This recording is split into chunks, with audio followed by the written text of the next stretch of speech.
करके हालात बदले जा सकते हैं। सरकार की इच्छा शक्ति ही हालात बदलने की नहीं है। आज हम मिल्कीपुर में हैं, आप बताओ इस मिल्कीपुर में 60-70% मकान कच्चे हैं या नहीं है? बताओ अपने आप हाथ उठा के मिल्कीपुर वाला। ये किसकी देन है? यहाँ किसकी सरकार है? 7 साल से कौन मुख्यमंत्री है? उनसे पहले कितने मुख्यमंत्री रहे? आप ये बताओ, जिन्होंने आजादी के 75 साल बाद भी आपके कच्चे मकान नहीं देखे, आपका भूखा पेट नहीं देखा, बेरोजगारी से आपको तड़पते नहीं देखा, रोटी के लिए मोहताज नहीं दिखा, बिना इलाज और पैसे की कमी कारण मरते नहीं देखा, उनको क्या फर्क पड़ता है कि आप जियो या मरो? यहाँ चुनाव हो रहा है, सारी पार्टियां लड़ रही हैं, वो भी लड़ रही जिनकी सरकार है और जिनके पहले एमएलए थे वो भी लड़ रहे हैं, लेकिन आप कहाँ हो इस भीड़ में? कभी कोई जीतता है, कभी कोई जीतता है। आप कब जीते? आपकी बात कब हुई? आपकी आवाज किसने उठाई? सरकार पे सारे अधिकार हैं, सरकार पे सारी शक्ति है। अगर चाहते तो 3 महीने में यहाँ के सारे मकान पक्के हो जाते, यहाँ रोजगार के साधन खड़े हो जाते, इंडस्ट्रियल एरिया लग जाता, यहाँ के लोगों को वहाँ चौक पे जाकर मजदूरी नहीं करनी पड़ती, वहाँ जाके बिकने के लिए नहीं जाना पड़ता। लेकिन सरकार की इच्छा शक्ति नहीं है, और इच्छा शक्ति आज की बात नहीं है, इच्छा शक्ति तो सदियों से नहीं रही।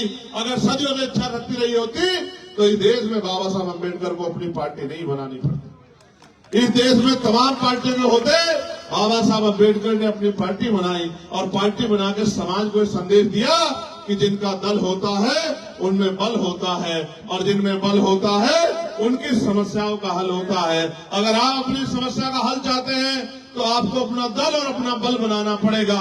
दल बनके तैयार है, नगीना के लोगों ने दल में ताकत भी झोंक दी है। इस बार बारी मिल्कीपुर की है, मिल्कीपुर वाले भी इस बार ताकत झोंक दो, फिर आप देखना जिस तरह पार्लियामेंट में चंद्रशेखर आजाद आपकी आवाज उठाते हैं, उसी तरह लखनऊ की विधानसभा में सूरज चौधरी दहाड़ के आपके क्षेत्रों के लिए लड़ने का काम करेंगे। इस क्षेत्र में न सड़कें अच्छी, न बिजली पानी की व्यवस्था अच्छी, न कोई पूछने वाला है, और जिस तरह से निजीकरण हो रहा है, मुझे नहीं लगता कि अगले 10 साल बाद कोई सरकारी नौकरी भी रहेगी। 400-500 रुपए की मेहनत मजदूरी करके आप मुख्य धारा में नहीं जुड़ सकते हो। मेरे लोगों जो मजदूरी कर रहे हैं उनको देख लो, घर बनाने में उनके जूते खिंच गए हैं। मुख्य धारा में जुड़ने के लिए आपको रोजगार चाहिए, पक्की नौकरी चाहिए, आपको लोन मिलना चाहिए जिससे आप उद्योग धंधे लगा सको, आपको अच्छी शिक्षा मिलनी चाहिए, अच्छा हेल्थ सिस्टम यहाँ बनना चाहिए। लेकिन मैं जानता हूँ ये सरकार समझती है कि अगर हेल्थ सिस्टम अच्छा हुआ तो ये जो प्राइवेट हॉस्पिटल है, यहाँ जो महंगा इलाज हो रहा है, वो इलाज कोई नहीं लेगा।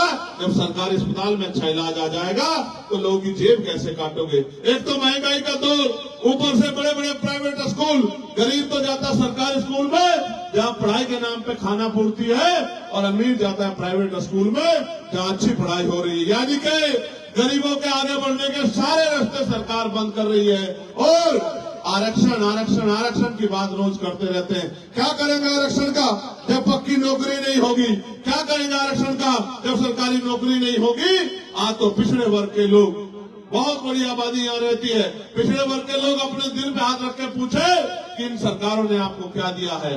जिनकी 52% आबादी थी उनको 52% हिस्सेदारी मिलनी चाहिए थी, 52% आबादी को 12, 14, 15% हिस्सेदारी भी सही तरह नहीं मिल रही, और कोई पूछने वाला नहीं है।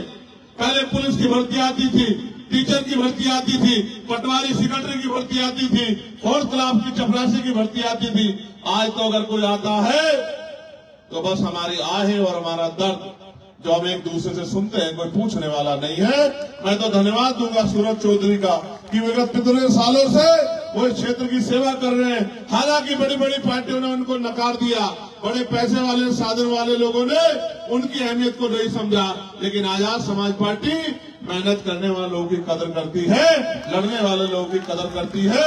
इसलिए हमने तय किया कि भाई सूरज चौधरी जी को हम लोग मौका देंगे, और सूरज चौधरी जी यहाँ से जीत के अगर जाएंगे तो आपकी आंखों में आंसू नहीं आने देंगे, आपकी आवाज उठाने का काम करेंगे। मैं जो आपसे कह रहा था, जब मैंने इस बार कुंभ पे कुछ बात कही थी तो मेरी बात को इधर उधर किया गया, लेकिन आप तो महामंडलेश्वर बोल रहे हैं कि प्रशासन के निकम्मेपन की वजह से, सरकार के निकम्मेपन की वजह से ये घटनाएं हुई है। आज